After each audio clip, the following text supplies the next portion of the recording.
Hi everyone, I'm Shaylin here with Reedsy, and today we're going to be talking about how to structure a chapter. So in the start of this video, we're going to talk a little bit about what chapters do in general and what they might do for your book, and then we're going to talk about the beginning, the middle, and the end sections of a chapter and look at it as kind of a story in and of itself to really see how to make one work. Ultimately, there are a lot of different ways to section your book into chapters, which makes this a little bit of a difficult topic to approach. Different books utilize the chapter in a different way. Ultimately, a chapter is just a smaller subsection within a novel, usually comprised of several scenes, sometimes a lot, sometimes maybe only one. There's a huge variation in what a chapter means and what a chapter can do. Some books don't really even utilize chapters, others use parts with chapters within them, or they, use chapters based on different point of views or different timelines. There are so many different things that a chapter can accomplish. The basis of a chapter is basically just, it's a small segment of the story that gives the reader a place to rest. Outside of that, it can do so many more things specific to your own project. Some books have short chapters, some books have very long chapters, some have consistent chapter length, some have very inconsistent chapter length. So the first thing you want to figure out is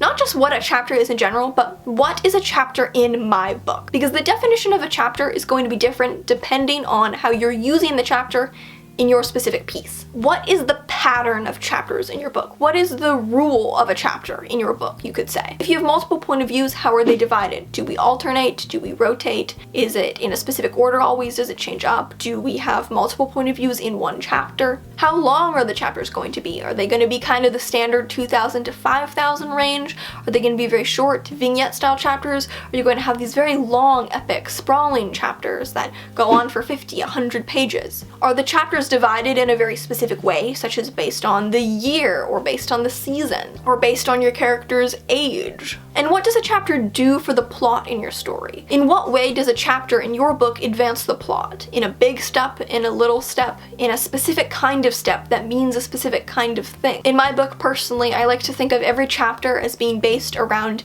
a specific important choice that the main character makes. So that's kind of the steps that are happening in my book. Every step is an important choice that she makes in her life. But it could mean something completely different for you in the context of your plot. Are you going to circle the chapters based on a geographical location if your character is moving around a lot? What's the pacing effect that you want to create?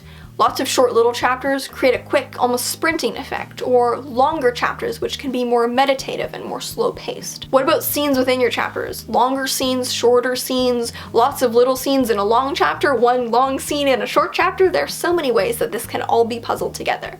Are you going to use chapter titles? Is there going to be any kind of consistency or pattern to those, or are they just going to be titled as necessary? Similar with your chapter length, is it just going to be as necessary or standardized somehow? If you do use chapter titles, are they just going to be regular titles? Or are they going to be point of view characters' names? Are they going to be based on, location, date? There are so many different rules or guidelines that you want to establish for your own specific book and what a chapter means. So this is a lot of questions. Not all of them will necessarily apply to what a chapter is for you, but if you want to figure out how to structure your chapters, the first thing you have to figure out is what a chapter is for you, rather than just in general. A chapter can be a tool to keep the reader reading, or to give the reader a break, depending on how you pace them and where you break them. We're going to talk about this a bit later in the video, but chapters can kind of decide where you're going to let the reader go for a bit.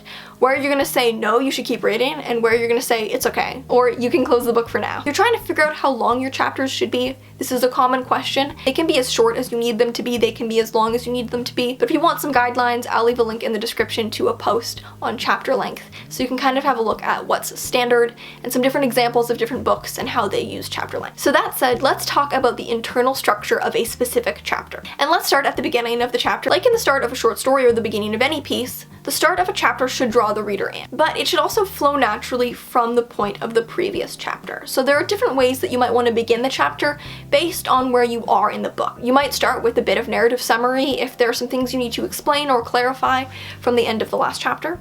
You might start just dead in the middle of the scene if you ended in the middle of a scene on a cliffhanger last time. You might start with a new scene, maybe with some dialogue if you want to start with something active and establish the kind of energy and the motion of the plot. You might start with some description if you want to establish sense of place. But whatever it is you decide to start with, you want to make sure that it's engaging. Just like how the beginning of the novel says to the reader, hey, you should read this book.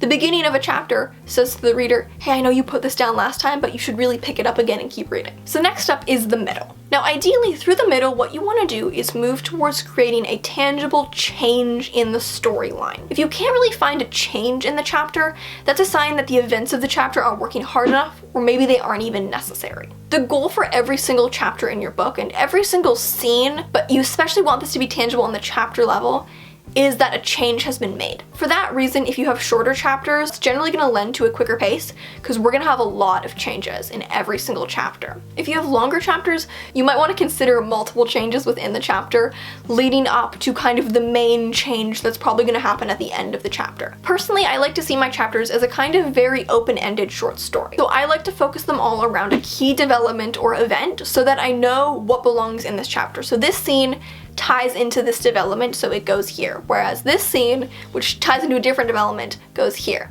And it also helps me keep track of what information should be revealed at what point, because the information that should be revealed is the information that pertains to this specific development. It's not the only way to view a chapter, but it's the way that I find makes most sense for me. Throughout the middle of the chapter, you want to escalate tension with every single scene. At no point throughout the middle of the chapter should you really be deflating tension. Typically, readers don't want to stop reading in the middle of a chapter. But if you start to deflate tension in the middle of the chapter, you're giving them a reason to stop reading in the middle of a chapter, which isn't really the purpose of the chapter. And that leads us to the end of the chapter. There are many ways to end a chapter depending on your desired effect. And if anything, you kind of want to see your chapters as a bunch of little arcs. And the end of the chapter isn't just about having the end, but about where specifically you decide to put those cuts. If you end the chapter just before the climax of the story, you create a cliffhanger. Or if you end the chapter at the inciting incident of the next chapter, you also create a cliffhanger. If you end the chapter neatly at the end of the arc, you're giving the reader a chance to rest. So if you have only cliffhangers the entire way through, you're never really giving them a rest at any point. If you never end on a cliffhanger, you're giving them a rest every single time.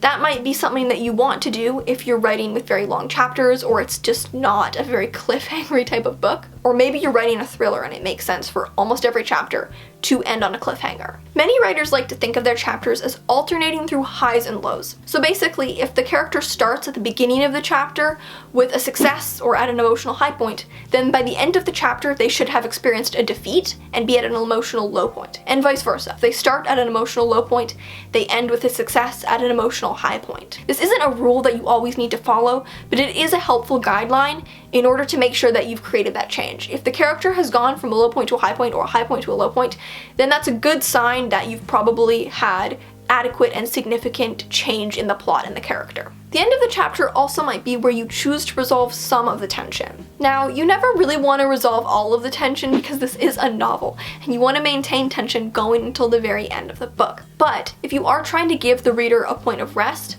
there may be some points where you resolve some of the tension, set up, and then create and establish new tensions, or kind of a false resolution where we feel like things are maybe getting better for a moment, and then, oh no, things are worse than we ever thought they were. So ultimately, if you can look at your chapter and identify a change from the beginning to the end, that's probably a sign that there's something going right structurally. There isn't really a standard way to structure a chapter, because the chapter is such a versatile tool. You can use a chapter in such a variety of ways, like I talked about at the beginning of the video. But these are some good standard things to keep in mind that apply to most structures and most ways that you will probably be utilizing the chapter. So thank you so much for watching, and remember to subscribe for new writing, editing, and publishing videos every Tuesday and Friday. Until next time.